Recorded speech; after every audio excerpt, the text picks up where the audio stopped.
Hi, today we're going to look at the last section of chapter 6, section 6.7, and it's solving radical equations and inequalities. So there's kind of two parts of this. First of all, the equations, and secondly, the inequalities. Okay, let's talk about equations first of all. When you guys solve equations, you guys know that the ultimate goal is to get x by itself and find the value of the variable that makes the equation true. Okay, well here I have a little equation. The square root of x plus 2 plus 4 equals 7. Our goal is eventually to find the value of x. Okay, and there's kind of a little procedure for that. And this little procedure it's in your book. Okay, and the first thing it says to do is to isolate the radical on one side of the equation. So the first thing we want to do is we want to get the radical by itself. Well, here's the radical term right here, x plus 2. Okay, so I only want that on one side. Everything else I need to move over. So I'm going to get rid of this 4. And I'm going to do that by subtracting 4, and 7 minus 4 is 3. Okay, all right, I got the radical term by itself. Okay, and it's underneath a square root. Okay, and I want to solve for this x eventually. Well, in order to get at that stuff underneath the radical, I need to get rid of that radical that's around it. And with it being a square root, okay, the way we're going to get rid of that radical is we're going to do step number 2 here. We're going to raise each side of the equation to a power equal to the index of the radical. So what that's saying is if I have a square root here, the way I get rid of a square root is I'm going to raise both sides to the second power. Okay? If this was a cube root, I would raise both sides to the third power. A fourth root, I'd raise both sides to the fourth power, and so on. Okay, and it doesn't matter what it is as long as they do the same to both sides. Well, when I do that, the square cancels out the square root, and I just get x plus 2. Okay? And 3 squared is 9. Okay? And last but not least, just to get x by itself, I'm going to subtract 2, and I get x equals 7. Okay? And in step 3 there it said to solve the resulting equation, which I did. And this is kind of a really important thing today.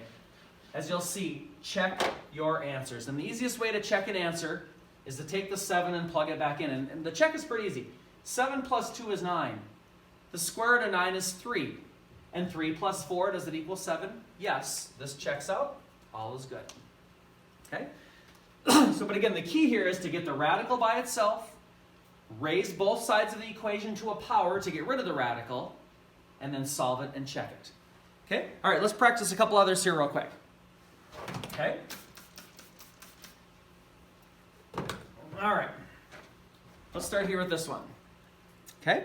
What if I had x minus 3 to the 1/3 power? Minus 4 equals 2. Now, wait a minute. Just a minute ago it said get the radical term by itself. Well, the 1/3 power, if you remember, the 1/3 power is just like a radical. Okay? I could rewrite this as the cube root of x minus 3 minus 4 equals 2. If you'd rather see it in radical form, you sure can. Okay? But in any event, we're going to get that term by itself by adding the 4 over to the other side. That's going to be 6. Okay? To get rid of the cube root rather, we're going to cube both sides. The cube and the cube root cancel each other out, and I get x minus 3 is equal to 6 cubed. Okay? And 6 cubed is 216. Okay? And if I add 3, x is 218, kind of a big number.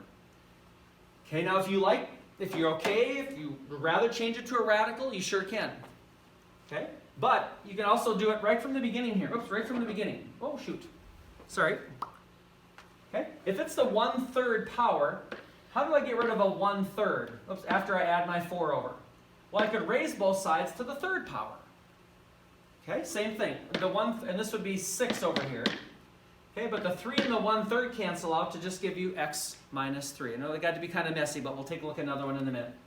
Okay, and just to check my answer, if I take 218 and I plug it in here, 218 minus 3 is 216. The cube root of 216 is 6, and 6 minus 4 is 2. So again, it works. Okay, let me try another one of these real quick. Okay, where'd it go here? Okay, how about this one? 4 to times 3x plus 6 to the 1/4 power minus 12 equals 0. Okay, now there's a couple things going on here. If you remember, the first thing it's said to do is to isolate the radical term. Well, the radical term is the part that's being raised to the 1/4 power, the 3x plus 6. What about that 4 in front? That's not part of it, and neither is the 12. Okay, so we want to isolate the parenthesis stuff here, and we got to get rid of the other stuff. Well, the first thing we're going to do is we get rid of any adding or subtracting. So I'm going to add 12. So the 1/4 power being multiplied by 4 is going to be equal to 12. And then I have to get rid of this 4 out in front of the parentheses. Okay, the 4 is timesing that, so I'm going to divide both by 4. To the 1/4 power is equal to 3. Okay, and there I have it. I've got that, the radical, the fractional exponent isolated, and this time it's the 1/4 power. Well, rather than changing it to a radical, I want to raise both sides to a power. And what power can I raise both sides to get rid of 1/4? Yeah, it's the 4th power. Okay, and if I do that, the 4th and the 4 and the 1/4 cancel out, and I just get 3x plus 6. If I did 3 to the 4th power, okay, whether it's with that little half a sheet of paper or with your calculator, it's 81. And now we have a nice little algebra problem that we can solve. If I subtract 6, that's 75, and divide by 3, x is 25. Okay, and as I said before, if I check my answer, if I take this 25 and plug it in, 3 times 25 is 75. 75 plus 6 is 81. The 4th root of 81 is 3. 3 times 4 is 12, and 12 minus 12 is 0. Okay, if you plug and chug that way, or you can also you can plug in a 25 and do everything right on your calculator, and it would equal 0. Okay, but it's important to check your answer. But I think you guys are getting the hang of it. The way we undo a radical is we raise both sides to a power. Okay, I got one last one here that I'd like to try. I'd like you to try. Okay, what if I had 7 times the 6th root of 5m plus 4 minus 4 equals 10? Okay, so this time it's back in radical form again. Here's my radical. I have two things going on outside of it. I have a minus 4 and a times by 7. Well, we have to get rid of adding or subtracting first. So 7 times the 6th root of 5m plus 4 equals 14. I'm going to divide by the 7. So I get the 6th root of 5m plus 4 equals 2. And now we have that radical term all by itself. And this time it's in radical form and it's a 6th root. The way I get rid of a 6th root is I raise both sides to the 6th power. Okay? And if I do that, the 6th root and the 6th power cancel out, and I just get 5m plus 4. And then 2 to the 6th power.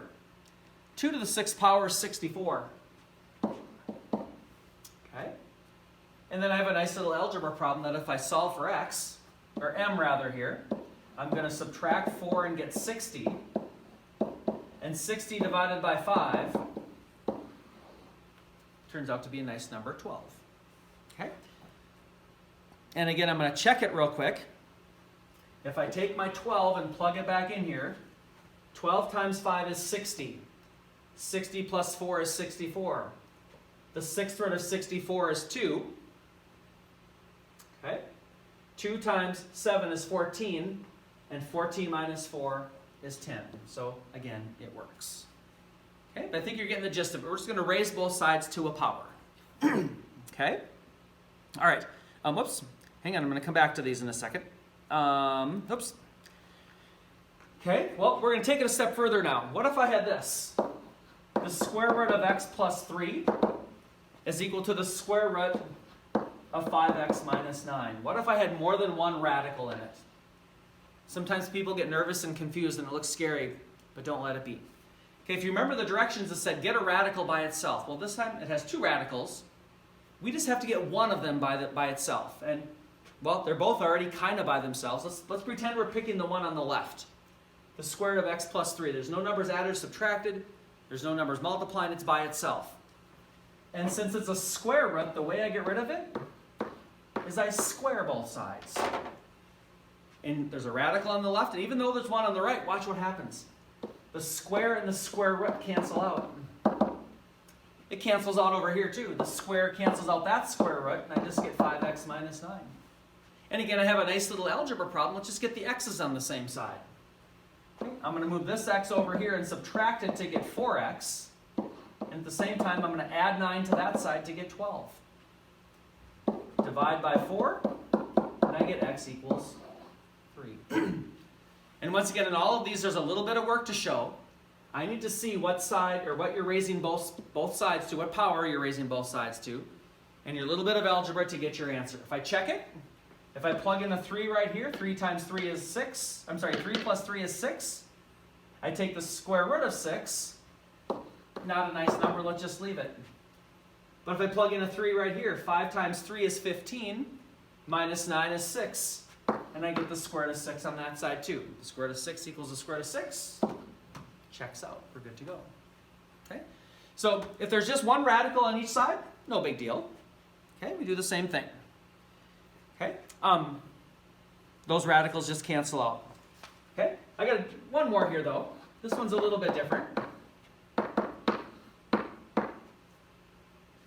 The square root of x plus 1. Okay, now this one also has two radicals in it, but it's a little bit different because there's two terms on this side. It's not just one radical, or one term, there's two terms. And the game changes a little bit, but the idea is going to be the same.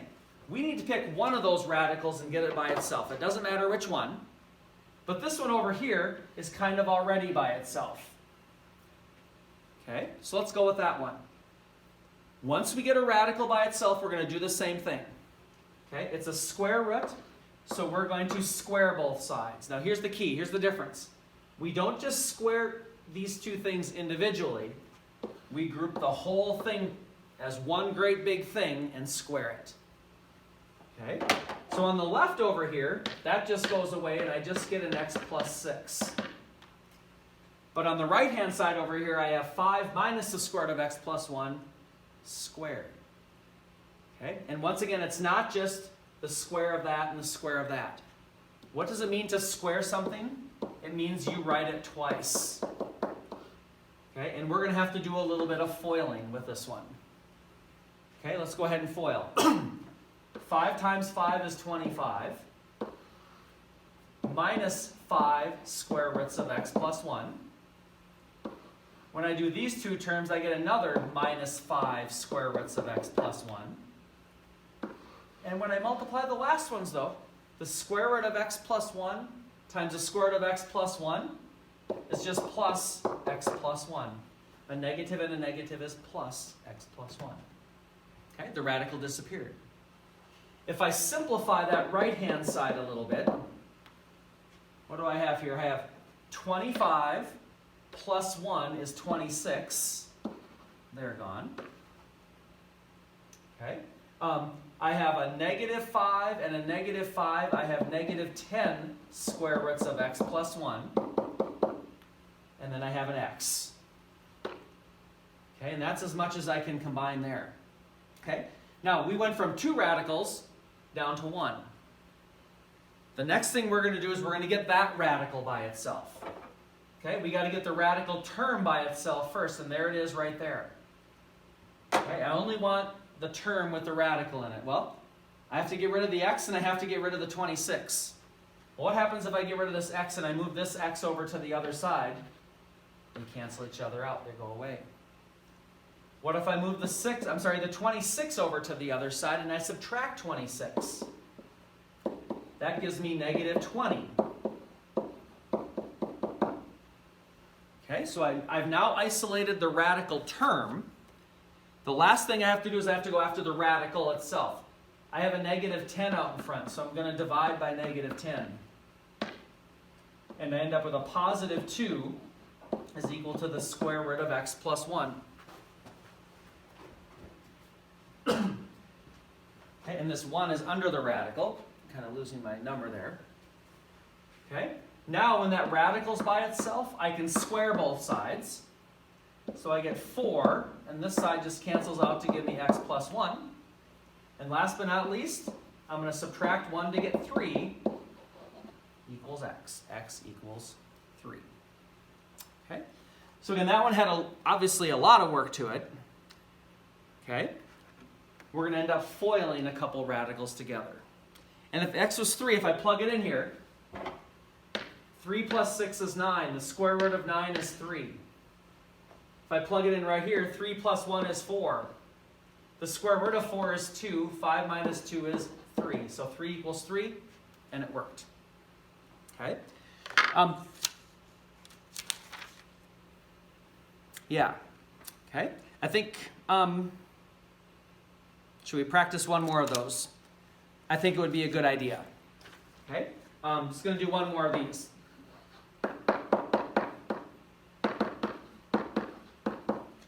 Okay?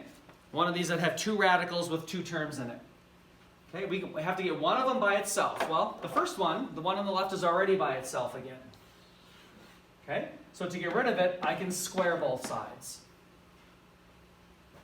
to get rid of the radical. The square and the square root cancel out. And again, this is the most common place where I see the mistakes year in and year out, is right here. When it's squared, you have to write it two times. Okay, you have to write it twice and FOIL it out. There's no shortcut around that. And again, show me your work.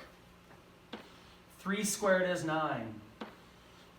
Minus 3 square roots of x. Minus another 3 square roots of x. And be careful in the last term. A negative and a negative make plus. The square root of x, the square root of x is just plain old x. Okay? If I combine some like terms, okay, the 9 doesn't have anything to combine with, but negative 3 and negative 3 is negative 6 square roots of x plus x. So once again, we went from 2 radicals down to 1. Okay, well, I now need to isolate this radical term by itself. So let's get rid of everything else. What if I tried to move this x over here? Again, they cancel out. If I move the 9 over and I subtract 9, I get negative 24 equals negative 6 square roots of x. And if I divide by negative 6, that's 4 is equal to the square root of x. That's equal to the square root of x again. I have to do one more time here to get rid of the square root of x. I'm going to square both sides, and x turns into 16. Okay?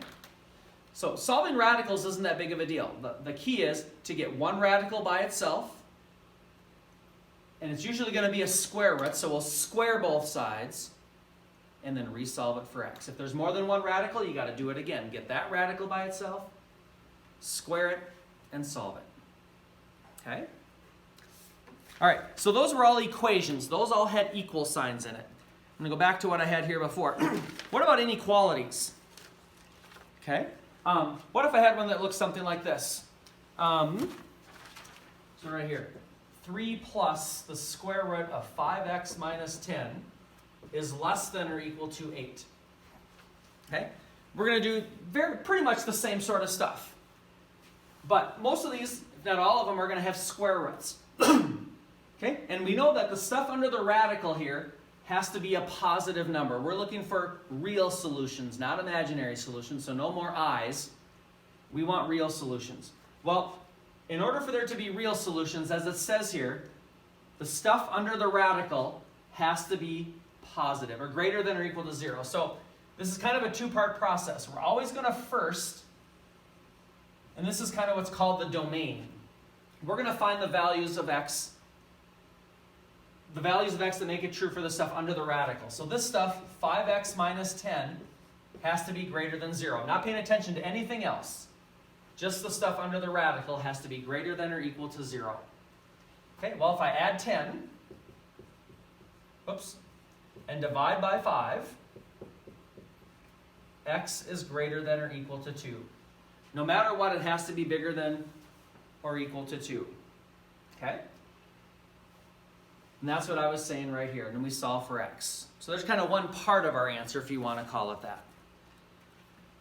Step number 2 here says, well, we're just going to solve the whole inequality. We're going to solve it just exactly like we did when it was an equal sign. Okay? I'm going to get this radical part by itself, so I'm going to move the 3 over by subtracting 3. I'm going to do this part over here. So I have the square root of 5x minus 10 is equal to 5. 8 minus 3 is 5. To get rid of the radical, I'm going to square both sides. And then I'm going to add 10. And then divide by, oops, shoot, and I forgot, this is less than or equal to, less than or equal to, less than or equal to. If I divide by 5, x is less than or equal to 7. Okay? So if I think about this in terms of a number line, okay, it's telling me all of my answers are, here's 2 and here's 7. It has to be greater than or equal to 2, less than or equal to 7. Okay, it's an and problem. Okay, if I test a point, ideally what it wants us to do is test a point. Well, what if I tested a point to the left of 2? What if it was 0?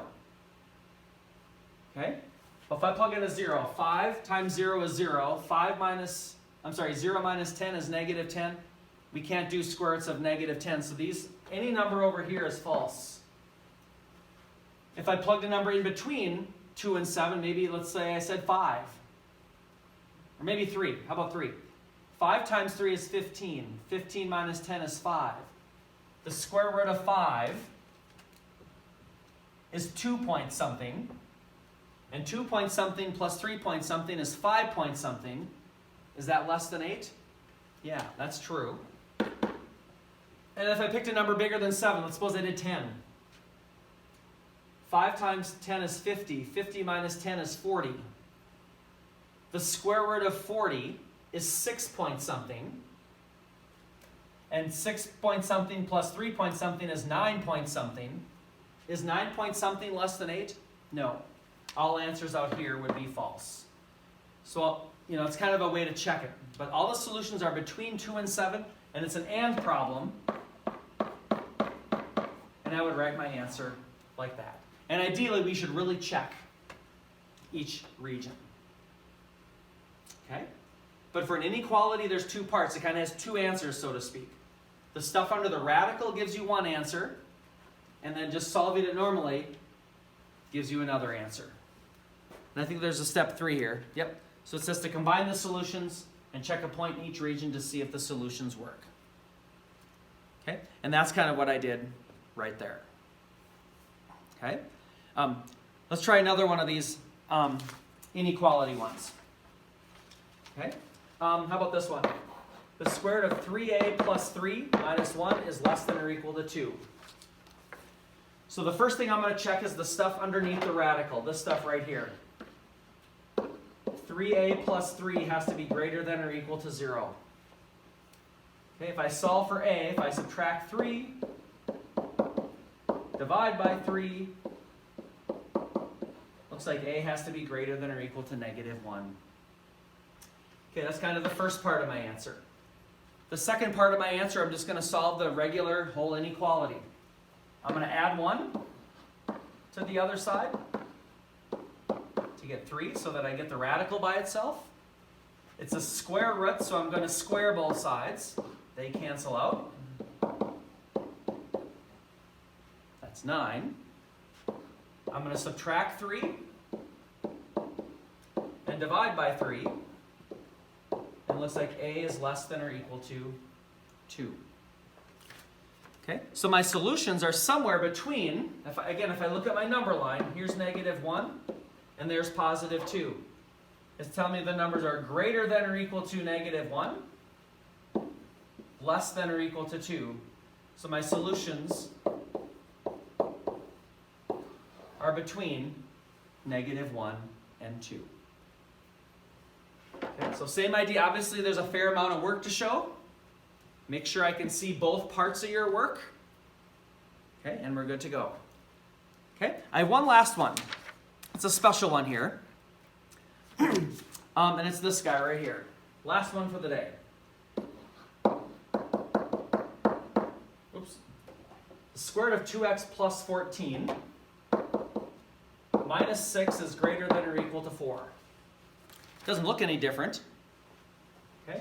But this one we're going to see is a special one. Okay, well, if we do like we did before, always start with the stuff under the radical. That just started. Ignore everything else, but just that stuff underneath the radical has to be greater than or equal to 0. It has to be a positive number. Well, let's solve it. It has to be greater than negative 14, and if you divide by 2, it looks like x has to be greater than or equal to negative 7. So nothing special so far. We didn't do anything different. Okay? If I solve the rest of the problem, if I do the other part and just solve the whole thing, if I add 6, I get 10, greater than or equal to 10. I'm going to square both sides. So 2x plus 14, that goes away, is greater than or equal to 100. Okay? I'm going to subtract 14. And if you did that, that's 86. And then divide by 2. X is greater than or equal to 43. Okay, well again, we didn't do anything different there either. Okay, but let's examine our answers here for a second. Again, I'm going to go back to the number line here. Oops. Okay, if I drew a little number line and I wanted to see where my answers were. Here's negative 7, here's 43. Okay, and it says all the answers here are greater than or equal to negative 7. And these are all greater than or equal to 43. Uh-oh. So it's not an and problem. It's not the stuff in between the two. Okay, it's anything greater than negative 7 or greater than 43. Well, how do we know which is which? Okay, this is where we have to go back and test a point. Okay, I'm going to test a point. I'm going to test one of these points that are in between negative 7 and 43. And I'm going to test the point 0. Okay, and let's see if the solutions would include the ones bigger than negative 7, or is it the ones only greater than negative 43? Because anything greater than negative 43 is also greater than negative 7. Okay, but I'm going to test the point 0. I'm going to go back up to my equation here, and I'm going to plug in a 0. 2 times 0 is 0. 0 plus 14 is 14. Okay, so I'm looking at the square root of 14. If you did the square root of 14 on your calculator, it's going to be 3 point something. And 3 point something minus 6 is going to be negative 3 point something, which is not greater than or equal to negative 4. So any number in between these, 0 was false. So any number in here does not work, and the only solutions then would be the ones greater than or equal to 43. Okay, so especially when you have arrows going the same way, you should check points in between them. Okay? If it's false, boom. If this happened to be a true statement, then it would be anything greater than negative 7 would work. But since that's false, we have to go with all of them just greater than 43. Okay?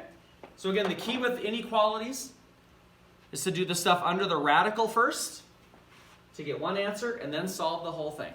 And the whole thing with solving radical equations is raising both sides to a power. Okay, all right, thanks for tuning in.